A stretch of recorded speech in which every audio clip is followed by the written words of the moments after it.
طيب on commence Inch'Allah, Bismillah, walhamdulillah, wassalatu wassalamu ala rasulillah, wa ala alihi wa sahbihi wa man wala wa amma ba'd.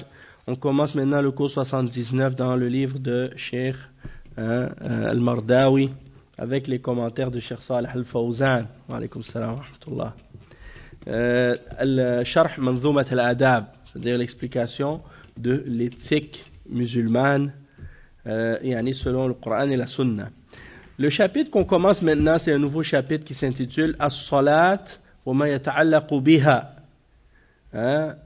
min jahdiha ou jahdi ruknan ou man jahadaha ou jahada ruknan min al-arkan min arkan al-islam ou jahada rububiyyat Allah ou istahza'a bihi ou idda'a an-nubuwwah. Donc le titre c'est quoi? C'est au sujet de la salat. Qu'est-ce qui est relié avec la salat? Celui qui renie la salat, c'est-à-dire qui renie son obligation, ou qui renie un de ses piliers, ou qui renie un des piliers parmi les piliers de l'islam, ou qui renie la seigneurie ou la souveraineté d'Allah Azza wa Jal, ou qui se moque d'Allah Azza wa Jal ou de sa religion, ou qui prétend être un prophète. Donc le cheikh, il commence par expliquer ce titre. Il dit لما فرغ من ذكر الذنوب الكبائر التي هي دون الكفر والشرك ذكر بعد ذلك أسباب الردة وأسباب الخروج من الإسلام التي يحذرها المسلم ويتجنبها لأن هذه أشياء من الذنوب التي سبق ذكرها لأنها من أنواع الردة والكفر بالله عز وجل من بعد الإيمان به. Donc il explique que une fois parce que le chapitre précédent on a parlé de certains péchés parmi les grands péchés, et là maintenant le cheikh il dit maintenant il va parler des péchés qui sont plus graves, qui touchent soit au kufr, au shirk ou bien à l'apostasie et qui font sortir de la religion, et que le musulman doit se préserver de ça et s'en écarter. Et que ces péchés-là sont beaucoup plus graves que ce qu'on a mentionné auparavant.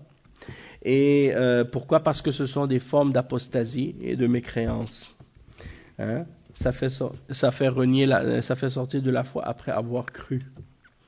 Donc le Cheikh Al-Mardawi, il commence le premier vers, il dit وَعَلَى الصَّلَوَاتِ الْخَمْسِ حَافِظْ فَإِنَّهَا لَآكَدُ مَفْرُوضٍ عَلَى كُلِّ مُهْتَدِي.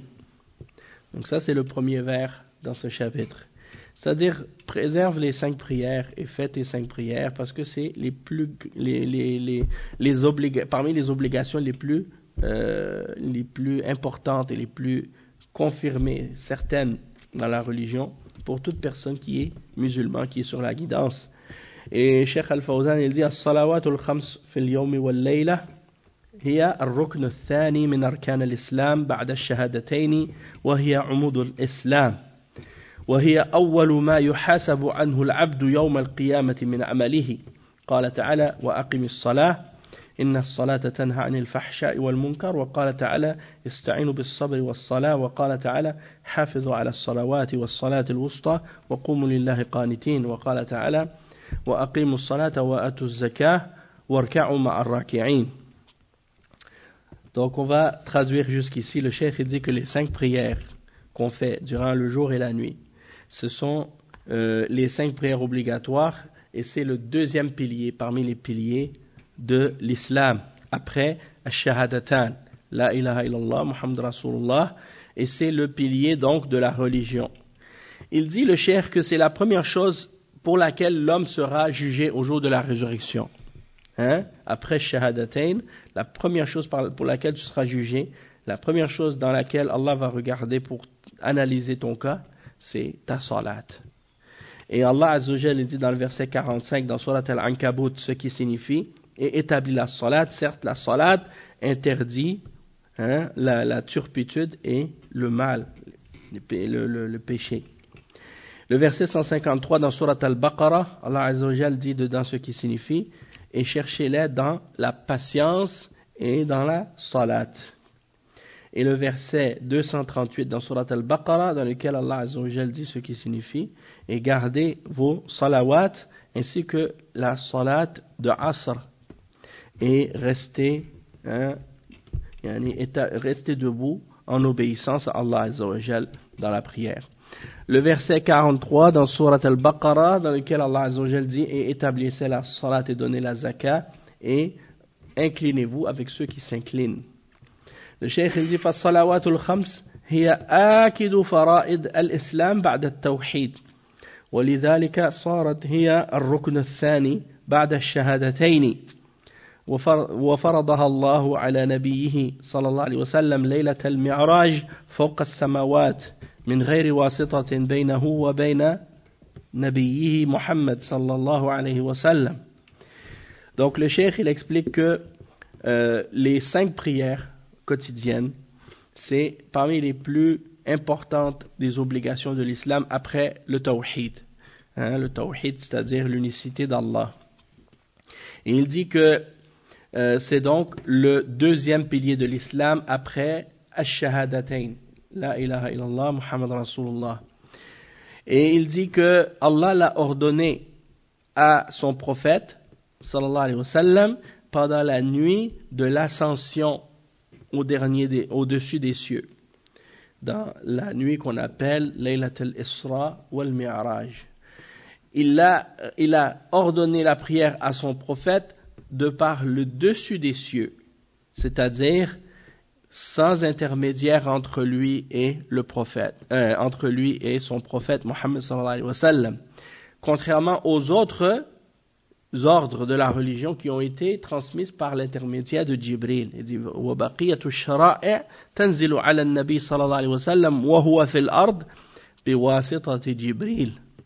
Donc les autres piliers et les autres pratiques de la religion ont été légiférés et ordonnés au prophète sallallahu alayhi wa sallam par l'intermédiaire de Jibril lorsqu'il était sur terre. Tandis que la salat, c'est différent. Elle a été ordonnée au prophète sallallahu alayhi wa sallam directement par Allah Azza wa Jal à son prophète, de par le dessus des cieux et sans intermédiaire, c'est-à-dire sans l'intermédiaire de Jibril. Et il dit, le reste des obligations, ça a été ordonné par l'intermédiaire de Jibril alors que le prophète sallallahu alayhi wa sallam était sur terre. Donc ça montre l'importance de la salat et la grande valeur de la salat. Il dit الصلاة فرضت على الرسول صلى الله عليه وسلم وأمته في مكة بينما بقية الفرائض فرضت في المدينة بعد الهجرة وهذا دليل على أهمية الصلاة التي تساهل فيها كثير من الناس اليوم إلا من رحم الله عز وجل. Donc le cheikh il dit la salat elle a été également ordonnée au prophète sallallahu alayhi wa sallam alors qu'il était encore à Mecca. Tandis que les autres piliers de l'islam et les autres obligations de la religion n'ont été ordonnées que à Médine, après la hijra. Donc il dit le cheikh que ça c'est une indication encore une fois de l'importance de la salat, que beaucoup de musulmans et beaucoup de gens à notre époque malheureusement ont pris à la légère. Ils se sont laissés aller dans cette obligation-là, ils négligent malheureusement. Illa man rahim Allah. Illa man rahim Allah, c'est-à-dire excepté celui à qui Allah a fait miséricorde. Il dit كثير من أبناء المسلمين لا يحضرون الصلاة بل بعضهم لا يصلي أبدا لا في البيت ولا في المسجد ويعيش ويموت وما صلى لله ركعة. Donc le cheikh il dit il y a beaucoup de fils des musulmans qui ne se présentent jamais à la salat. Il dit même certains d'entre eux ne prient jamais, ni à la maison, ni à la mosquée. Et ils vivent et ils meurent sans jamais avoir fait une seule raka'a à Allah. Allah al-Musta'an. C'est-à-dire quand tu vois la vie du musulman et la vie du non-musulman, la première chose qui distingue entre les deux et la plus importante de ces choses-là, après la ilaha illallah Muhammad Rasulullah, c'est la salat. Et si tu vois une personne parmi les musulmans qui a abandonné la salat et tu regardes sa vie et tu la compares à celle des non-musulmans, tu vas voir qu'il n'y a presque pas de différence. Hein? Malheureusement. Donc le cheikh il dit حتى قال بعضهم إن بعض الناس لا يدخل المسجد إلا وهو محمول على النعش من أجل أن يصلى عليه ولا يدخله ليصلي كل حياته وكل حياته لا يعرف المسجد ولا يدخل في المسجد كيف يكون هذا مسلما إذا كان هذا عمله مع الصلاة فكيف ببقية أمور الدين وقال تعالى إن الصلاة تنهى عن الفحشاء والمنكر. Donc le cheikh il dit il y en a même des gens qui disent qu'il y a certaines personnes, ils n'entrent dans la mosquée que lorsqu'il est porté sur Nash, c'est le truc là qu'on prend, la civière là, sur laquelle on met le corps du mort lorsqu'il meurt pour qu'on vienne prier sur lui. Hein? Et c'est comme un genre de truc là qu'on tient comme ça. Il y a quatre, de chaque côté il y a deux bâtons là que tu tiens, puis tu soulèves ça pour transporter le corps du mort jusqu'au cimetière. Donc ça, c'est ce qu'on appelle un nash. Et il dit, il rentre pas dans la mosquée juste pour qu'on prie sur lui. Hein? Subhanallah. A'udhu billah. Et il dit, et il n'entre jamais dans la mosquée pendant sa vie pour prier. Et il ne connaît pas la mosquée. Et il n'y rentre pas. Alors il dit, comment celui-là pourrait-il être musulman? Il dit, parce que si c'est ça son attitude envers la salat, alors que dire à propos des autres aspects de la religion? Alors que Allah Azza wa Jalla a dit, certes, la salat interdit une personne des turpitudes et du mal. Donc la salat, si tu la fais avec assiduité et que tu es sérieux dans ta salat, elle va te prévenir ou t'empêcher de faire des péchés. Hein? Parce que ça veut dire que même si parfois tu aurais des faiblesses ou des envies de faire certains péchés, à cause de la salat, tu ne vas pas être capable. Parce que tu vas préserver ta salat. Et même à l'époque, par exemple, de l'interdiction de l'alcool au tout début de l'islam, Allah Azza wa Jal, il a dit Ya ayyuhalladhina amanu la taqrabu as-salata wa antum sukara. N'approchez pas de la salat alors que vous êtes ivre. Hatta ta'lamu ma taqulun. Jusqu'à ce que vous sachiez ou pour que vous sachiez ce que vous dites. Donc si par exemple au début de l'islam l'alcool n'était pas encore interdit de façon définitive, donc des gens pouvaient continuer à boire un peu. Sauf que Allah Azza wa Jalla dit n'approchez pas de la salat alors que vous êtes ivre. Donc si quelqu'un voulait boire de l'alcool, eh bien il peut pas le faire à certains moments parce que s'il boit pendant la journée, la salat va venir et il ne pourra pas prier. Alors il doit attendre jusque peut-être au soir ou bien peut-être peut-être le matin. C'est compliqué. Donc, à cause de la salat, il est obligé de délaisser l'alcool. À cause de la salat, il est obligé de délaisser l'alcool. Et finalement, l'interdiction de l'alcool est descendue et là, c'est devenu définitif. Donc, la personne ne pouvait plus boire d'alcool du tout. Mais c'était facile à ce moment-là. Pourquoi? Parce que ils avaient déjà été habitués de s'en écarter. Oui, non, c'est ça. Mais ça, c'est parce que l'interdiction de l'alcool a été révélée de façon graduelle, tadrijiyan. Et ce verset qui interdisait seulement d'approcher la salat alors qu'on est ivre, ça c'était abrogé par des versets qui sont révélés par la suite qui ont interdit l'alcool de façon définitive et absolue. Donc il n'y a pas de permission par la suite pour se permettre de boire de l'alcool ou de prendre de la drogue ou des choses de ce genre. Naam. Et donc, le cheikh, il explique ça et c'est drôle parce que quand je lisais ce passage-là, je me rappelais aussi de certaines choses parce que moi, j'ai grandi dans la religion chrétienne, et en particulier la religion catholique.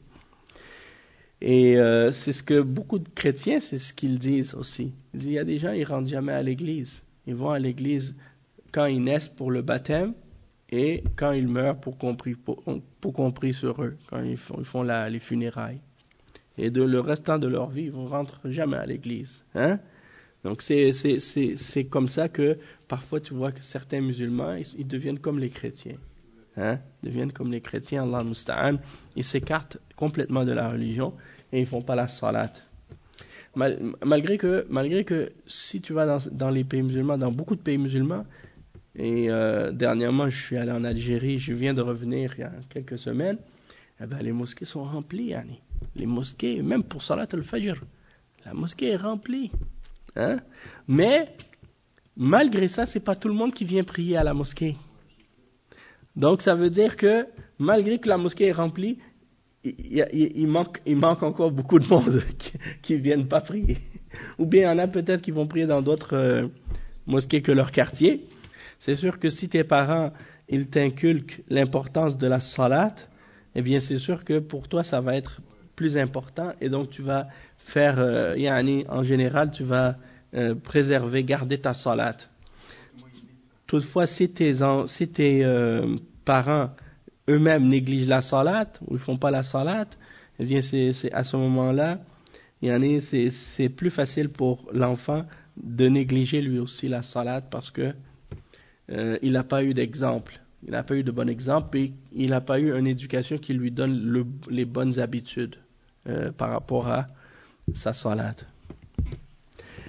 Le cheikh il dit ensuite وَهَذَا مَا عِنْدَهُ شَيْءٌ يَنْهَاهُ عَنِ الْفَحْشَاءِ وَالْمُنْكَرِ فَلَا يَتَوَرَّعُ عَنْ ذَنْبٍ وَلَا عَنْ مَعْصِيَةٍ مَا دَامَ إِنَّهُ لَا يُصَلِّي وَالْعِيَاذُ بِاللَّهِ مِفْتَاحُ الْكُفْرِ تَرْكُ الصَّلَاةِ أما الذي يحافظ على الصلاة فإن الصلاة تنهاه عن الفحشاء والمنكر وإذا وقع في معصية بادر إلى التوبة لأن الصلاة تنهاه عن الفحشاء والمنكر. وعليكم السلام ورحمة الله وبركاته. Donc le cheikh il explique que Allah il dit dans le verset 45 dans Surat Al-Ankabut, certes la salat t'empêche de faire des turpitudes, al-fahsha. Al-fahsha, c'est les péchés qui sont très laids, hein, qui sont dégoûtants. Et que même si quelqu'un il ne sait pas que c'est interdit, mais il est quand même dégoûté par ce péché-là, tellement il est laid. Hein? C'est ça al-fahsha. Et al-munkar, c'est les péchés, les grands péchés. Donc, Allah Azza wa Jal, il dit dans ce verset-là que si tu fais ta salat, ça va t'éloigner de ce genre de péché-là. Hein? Et il dit... Tandis que celui qui délaisse la salat, il n'y a rien qui l'empêche de faire al-fahsha et de faire al-munkar. Donc, il ne va pas s'empêcher de faire aucun péché ou aucune transgression ou aucune désobéissance. Et même s'il ne prie pas, est-ce qu'il va le préserver sa pureté? S'il ne prie jamais, est-ce qu'il va préserver sa pureté? Hein? Quand il va aux toilettes, est-ce qu'il va se purifier après? Est-ce qu'il va se nettoyer? Non. Donc, il risque de vivre comme ça avec les shayatines, avec les diables dans sa vie, parce qu'il ne se purifie pas.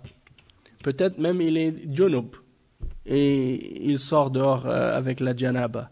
Et peut-être la femme qui ne prie pas, la même chose. Elle est ha'id et quand elle finit sa période de menstru, elle ne se purifie pas, elle reste impure. Donc, elle vit dans la najasa, elle vit dans l'impureté de façon permanente. Donc, le cheikh, il dit, il n'y a rien qui empêche cette personne de commettre des péchés. Et il dit, tant que la personne ne fait pas la salat, et il dit, la clé, la clé de la mécréance, c'est l'abandon de la salat. Tandis que celui qui garde sa salat, et qui la fait avec assiduité, eh bien, cette prière, cette salat qu'il fait, va l'empêcher de faire les turpitudes et le mal. Et si jamais il tombe dans un péché quelconque, eh bien, il va toujours à cause de sa salat, se repentir, se dépêcher à se repentir pour demander pardon. Parce que ça ne veut pas dire que la personne qui fait la salat, elle est parfaite. Il y a des gens qui pensent ça, ils disent « Oh, regarde lui, il fait la salat puis il fait des péchés. » Astaghfirullah. En voulant dire « Moi, je préfère pas prier, au moins je fais pas de péché, comme ça je suis pas un munafiq. » Et puis c'est pas ça, s'il savait la définition du nifaq, il n'aurait jamais dit ça. Al-munafiq, c'est celui qui prie pas et que ça lui dérange pas de pas prier et que qui fait des péchés et que ça lui dérange pas de faire des péchés. Mais le mu'min, il fait sa prière, s'il tombe dans un péché, il comprend la gravité du péché, il a des remords. Il demande pardon à Allah. Ouais, parce qu'ils sont ignorants, ils connaissent pas la religion d'Allah. Ouais. Et dit, si tu fais la salat, tu dois pas faire de péché. Parce que si tu fais des péchés, que tu fais la salat, eh bien c'est comme de l'hypocrisie. Alors que la prière, elle va t'empêcher de faire les péchés, et non seulement elle va t'empêcher de faire les péchés, mais une fois que si jamais tu tombes dans le péché, eh bien elle va effacer tes péchés. Parce que la prière que tu fais, d'une prière à l'autre, elle efface les petits péchés que tu peux commettre. Et elle va t'inciter à te repentir à Allah Azza wa Jal. Tawbah, c'est pour les kaba'ir. Mais من الصلوات من صلاة إلى صلاة وجمعة إلى الجمعة كفارة لما بينهن ما اجتنبت الكبائر. Tant que tu t'es écarté des grands péchés, les autres petits péchés que tu fais sont expiés par les prières quotidiennes que tu fais. Et il y a un homme qui était à l'époque du prophète sallallahu alayhi wa sallam. Regardez les sahaba. Regardez les sahaba à l'époque du prophète sallallahu alayhi wa sallam. Il y en a un qui est venu voir le prophète sallallahu alayhi wa sallam. Il dit, ô messager d'Allah, j'ai rencontré une femme et j'ai fait avec elle tout ce qu'un homme peut faire avec une femme, excepté le zina. Et le prophète sallallahu alayhi wa sallam a dit, est-ce que tu as prié avec nous? Il a dit oui. Il a dit, alors ta prière, elle a effacé ce que tu as fait. Mais c'est pour dire que si jamais ça t'arrive, ta prière va effacer ce péché-là. Mais tu vas pas te dire à l'avance, je vais prier, je vais faire le péché, après je vais aller prier, ça va l'effacer. Parce que tu sais même pas. Tu sais même pas si tu vas vivre avant de faire la salat, après avoir fait ce péché-là. Ouais, c'est-à-dire, tu peux pas jouer avec Allah Azza wa Jal. Allah, il sait si dans ton cœur, si tu es sérieux, si tu es sincère. Et le péché, la repentance ne va pas être acceptée s'il n'y a pas de remords. Et si tu fais le péché avec cet esprit de ruser, hein, de vouloir profiter du péché puis de dire, oh, je vais me repentir après, c'est pas grave. Comment tu sais que tu vas être repentant et que tu vas avoir les remords? Allah Azza wa Jal, il dit Wallahu yashtabi ilayhi man yasha wa yahdi ilayhi man yunib. Donc Allah Azza wa Jal, il rapproche de lui pas seulement les prophètes, il rapproche de lui tout musulman, hein, qui est croyant, qui est pieux, qui aime la foi, il le rapproche de lui. Et s'il est repentant, hein, il le guide également. Parce que Allah Azza wa Jal, il aime pardonner. Il est Al-Ghafour, il est Al-Ghaffar, il est Al-Ghafir, Al-Ghafour, Al-Ghaffar, Al-Ghafir. Ghafir, Ghafour, Ghaffar. Toutes ça, c'est des formes qui montrent comment Allah Azza wa Jal aime beaucoup pardonner. C'est pas juste qu'il aime pardonner, il aime beaucoup pardonner. Et ça fait partie des adorations de se repentir à Allah, de faire at-tawbah. Et il est at-tawwab. Hein? At-tawwab ar-rahim. Donc, quand quelqu'un est un croyant qui fait ses salawats, qui adore Allah et qui fait des efforts pour être pieux, il tombe dans des moments de faiblesse et il glisse ou il fait des péchés, et qu'il demande pardon à Allah Azza wa Jal et qu'il se repent à Allah, il revient à Allah avec des remords. Et il dit, je ne vais plus jamais désobéir à Allah, je vais rester droit. Allah Azza wa Jal aime mieux celui-là que celui qui ne fait pas de péché du tout. Allah aime mieux le musulman qui est croyant, qui fait des péchés et qui se repent, que celui qui ne fait pas de péché du tout. Parce que Allah aime pardonner. Et même il y a un hadith du prophète sallallahu alayhi wa sallam qui dit, si les hommes ne faisaient pas de péché, je les aurais détruits et j'aurais ramené une autre création qui font des péchés et qui se repentent. Parce que dans la repentance, il y a quelque chose d'immense. C'est quoi? C'est le fait que tu reconnaisses ton tort devant ton Créateur. Tu admets à ton Créateur que tu as mal agi et que tu regrettes ce que tu as fait. Ça demande de l'humilité, de la sincérité, de la foi. Parce que l'orgueilleux, il ne reconnaît pas son tort. Comme le shaitan. Le shaitan, il aurait pu se repentir 1000 fois. Et il aurait juste à dire, oh Allah, je te demande pardon. Je ne me suis pas prosterné devant Adam, mais je regrette. J'aurais dû me prosterner, je te donne pardon. Il n'a jamais demandé pardon à Allah Azza wa Jal. Au lieu de ça, il dit, Fabima arwaytani. Il blâme Allah de l'avoir fait dévier, au lieu de reconnaître son tort à lui. Tandis que Adam, alayhi salam, il a désobéi à Allah Azza wa Jal, et Allah lui a appris des paroles de repentance. Il s'est repenti à Allah Azza wa Jal. Il a dit, Rabbana zalamna anfusana wa illam taghfir lana wa tarhamna lanakunanna min al-khasirin. Ô notre Seigneur, nous nous sommes fait du tort à nous-mêmes, et si tu ne nous pardonnes pas et tu ne nous fais pas miséricorde, nous serons certes du nombre des perdants. Donc tu reconnais que tu n'as pas de salut, tu n'as pas d'issue, excepté en revenant vers Allah Azza wa Jal. D'accord? Donc tout ça, c'est pour nous faire comprendre que c'est pas parce que tu pries que ça veut dire que tu es parfait. Et c'est pas une condition pour que quelqu'un soit un bon musulman, qu'il soit parfait et qu'il ne fasse aucun péché parce qu'il fait la salat. Non. Au contraire, le but de la salat, c'est pour t'aider à t'améliorer dans ta foi et à garder une meilleure relation avec ton Créateur pour devenir un meilleur musulman. Parce que peu importe qu'est-ce que tu fais comme prière, comme jeûne, comme adoration, peu importe comment tu t'écartes des péchés, tu ne seras jamais au niveau des prophètes et des anges. Tu vas jamais être parfait. Même si tu adorais Allah du matin jusqu'au soir et toute la nuit, jusqu'au matin.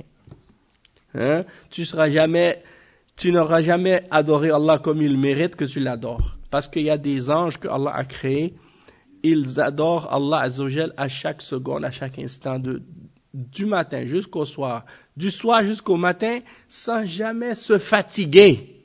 Et ils ne mangent pas et ils ne dorment pas. Toi, tu peux compétitionner avec les anges? Tu peux pas. Et il y a beaucoup d'autres explications. Et le cheikh, il dit, والنبي صلى الله عليه وسلم لما بعث معاذا إلى اليمن قال له إنك تأتي قوما من أهل الكتاب فليكن أول ما تدعوهم إليه شهادة أن لا إله إلا الله وأن محمدا رسول الله فإنهم أجابوك لذلك فأعلمهم أن الله افترض عليهم 5 صلوات في اليوم والليلة فبعد التوحيد مباشرة يأتي مكان الصلاة في الإسلام مما يدل على عظم هذه العبادة ومكانتها وقدرها عند الله سبحانه وتعالى. Donc le cheikh il explique que le prophète sallallahu alayhi wa sallam, quand il a envoyé un de ses compagnons, Mu'adh ibn Jabal, il l'a envoyé au Yémen pour appeler les gens du Yémen à l'islam. Et c'était des juifs et des chrétiens. Alors il a dit à Mu'adh, je t'envoie vers des gens du livre, des juifs et des chrétiens. Alors que la première chose à laquelle tu les invites soit le témoignage que rien ne mérite d'être adoré excepté Allah et que Muhammad est le messager d'Allah sallallahu alayhi wa sallam. Il a dit, et si ils te répondent à cela, c'est-à-dire au témoignage, hein, la shahadatain, eh bien, ensuite de ça, apprends-leur que Allah leur a ordonné 5 prières durant le jour et la nuit. Donc, le cheikh, il dit, ça c'est rapporté par Al-Bukhari, hein, c'est un hadith authentique. Et il dit, et après, donc, tout de suite après avoir enseigné le tawhid à ces gens-là, il leur apprend directement la salat. Hein? Et ça indique la grandeur de l'importance de la salat dans l'islam et sa valeur.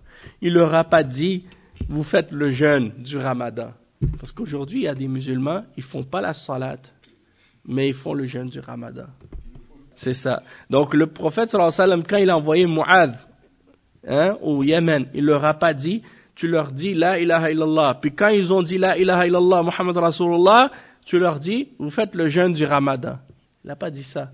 Il a dit, après qu'ils ont dit la ilaha illallah Muhammad Rasulullah, tu leur dis, vous faites les 5 prières pendant le jour et la nuit. Ça c'est important. Et après, le cheikh il dit que ça montre l'importance de la salat dans la religion et la valeur de cette salat auprès d'Allah Azza wa Jal. Il dit ensuite, wal Qur'anu mamlu'un min dhikri as-salati wa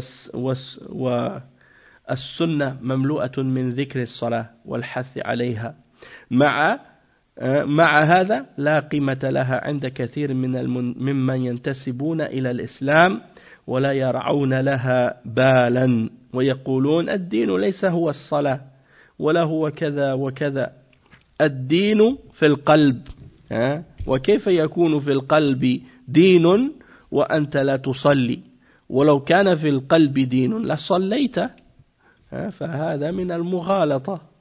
Donc le cheikh il dit, le Coran est rempli de mentions de la salat, de même que dans la sunna, c'est rempli de versets qui parlent de l'importance de la salat et d'incitation à faire la salat.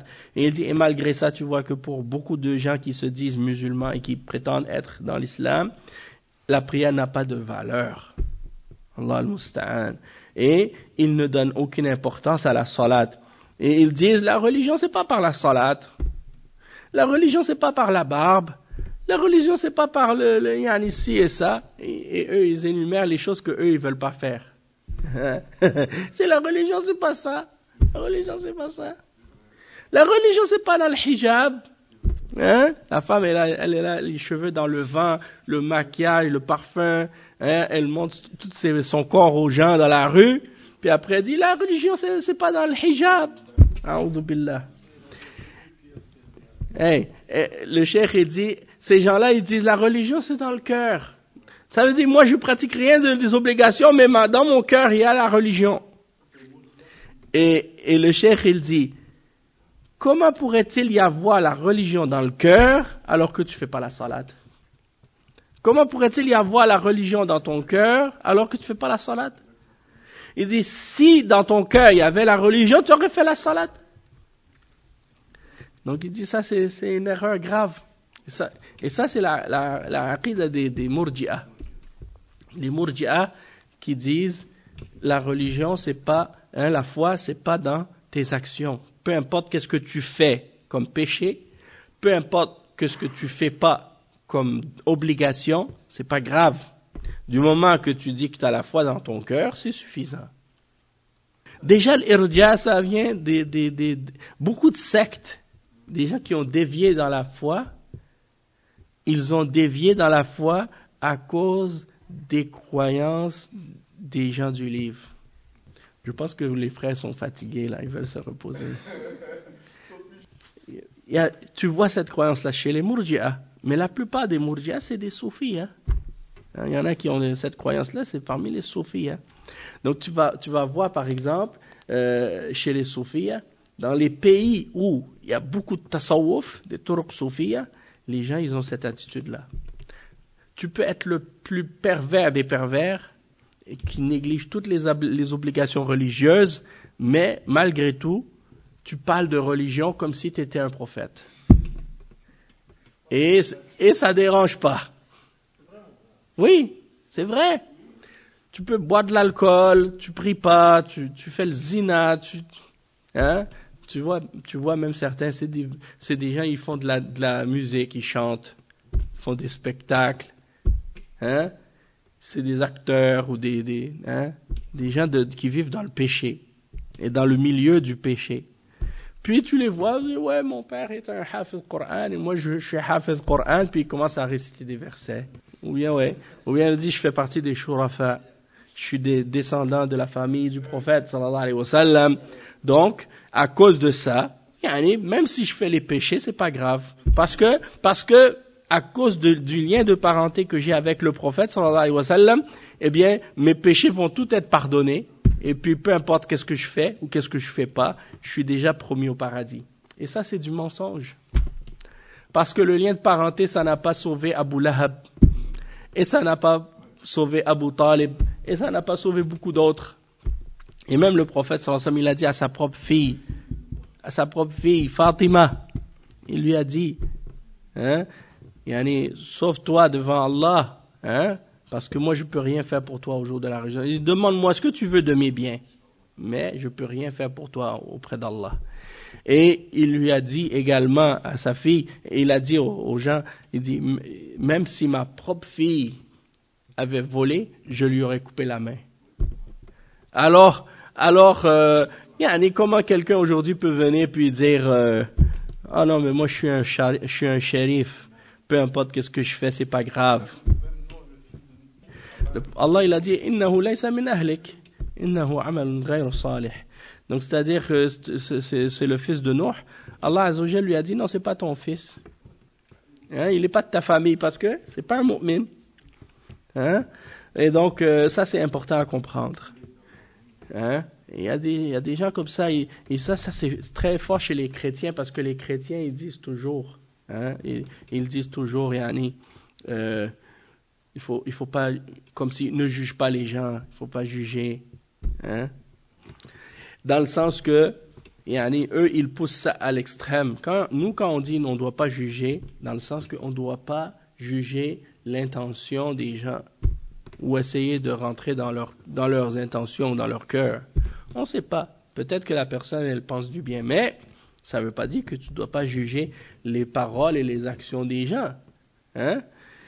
Et eux, ils poussent ça à l'extrême et ils vont dire, par exemple, tu ne dois pas juger quelqu'un par l'apparence, tu ne dois pas juger quelqu'un par qu'est-ce qu'il dit ou qu'est-ce qu'il fait. Peu importe, il est peut-être une bonne personne. Allah al-Musta'an. Donc, c'est ça. Allah Azza wa Jal, il nous a ordonné dans le Coran et dans la Sunna, il nous ordonne d'ordonner le bien et d'interdire le mal. D'ordonner le bien avec les gens qui font des péchés, qui négligent ce qui est obligatoire, et de leur interdire les péchés lorsqu'ils commettent des péchés, bien entendu avec douceur, avec science et avec sagesse, pas de façon agressive ou de façon sauvage, comme certaines personnes, quand ils voient une autre personne qui ne fait pas la salat, ils lui parlent comme d'une manière qui va le faire fuir. Ouais. Et c'est comme, en réalité, tu vois, des fois, les gens, ils font pas ça pour Allah. Quand ils ordonnent le bien à quelqu'un ou interdisent le mal à quelqu'un, ils font pas ça pour Allah, pour le bien de la personne. Il fait ça pour lui-même, pour se montrer. Comme c'est pour dire, regarde, pourquoi tu fais pas ça? Tu devrais faire la salade, pourquoi tu pries pas? Alors que c'est pas comme ça que tu dois lui faire le rappel. C'est pas pour toi que tu dois faire ça, c'est pour elle, pour le bien, pour son bien. Donc si tu veux du bien pour quelqu'un, comment tu vas lui parler? Tu vas lui parler d'une manière pour lui faire comprendre que tu veux du bien pour elle. Et donc ça c'est vrai dans les affaires de la dunya et encore plus dans les affaires de la religion. D'accord? Je pense qu'on va s'arrêter ici pour aujourd'hui, Inch'Allah. On continuera la suite au prochain cours. Bi'idhnillah. Subhanakallahumma wa bihamdik. Ashhadu an la ilaha illa ant. Astaghfiruka wa atubu ilayk. Wa sallallahu wa sallam ala nabiyyina Muhammad wa ala alihi wa sahbihi ajma'in. Wassalamu alaikum wa rahmatullahi wa barakatuh.